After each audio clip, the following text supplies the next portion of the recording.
હે ગાઈસ, કેમ છો તમે? મજામાં તો છો? તો મારું નામ છે યોગેશ અને આપણા બ્લોગમાં તમારું હાર્દિક સ્વાગત છે. અને આપણે જવાનું છે ગામડેથી સુરત, અને સુરત અહીંયાથી 250 કિલોમીટર થાય છે. અને આપણે જવાનું છે બાઇક લઈને. તો કન્ટિન્યુ બન્યા રહેજો અને લાઈક અને શેર અને સબસ્ક્રાઇબ કરી લેજો. તો કન્ટિન્યુ.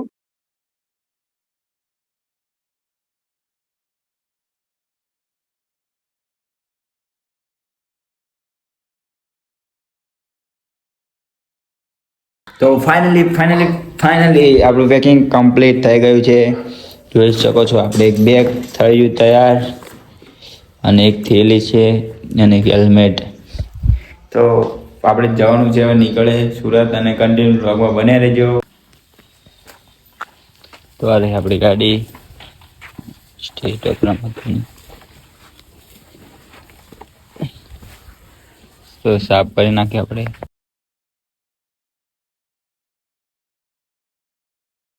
ફાઇનલી આપણે જવાની તૈયારી કરી રહ્યા.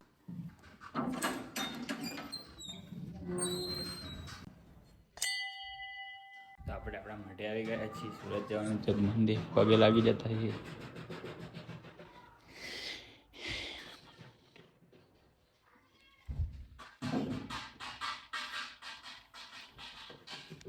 તો કહી દીધું આપણા ગામને બાય બાય. હવે જવાનું થયું સુરત.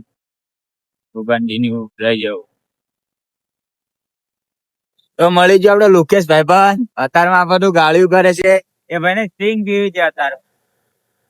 આ બધું આવવાનું હોય સ્ટિંગ લાવવાનું.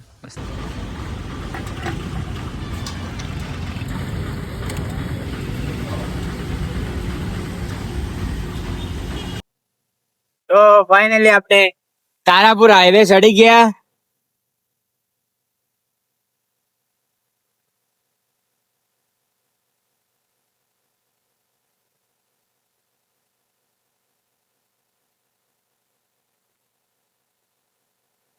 તો વ્લોગમાં બન્યા રહેજો.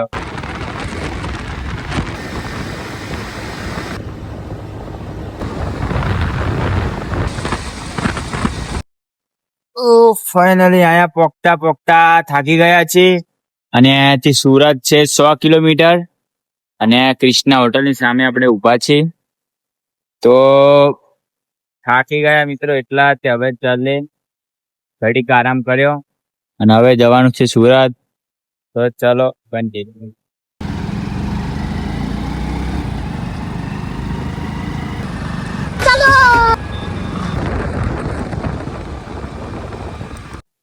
તો ફાઇનલી સુરત ની અંદર એન્ટર થઈ ચુક્યા છે.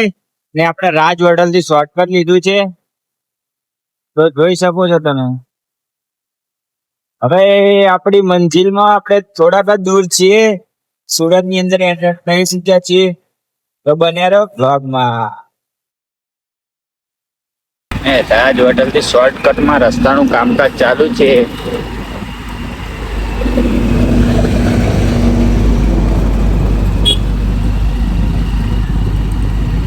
તો તમે જોઈ શકો છો.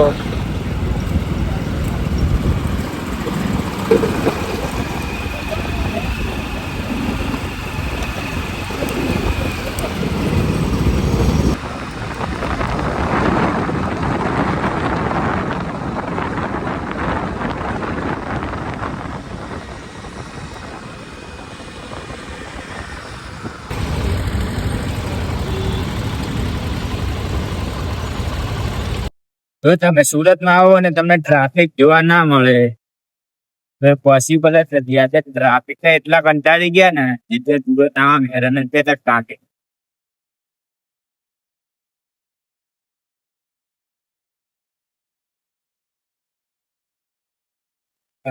બહુ કંટાળી ટ્રાફિકમાં.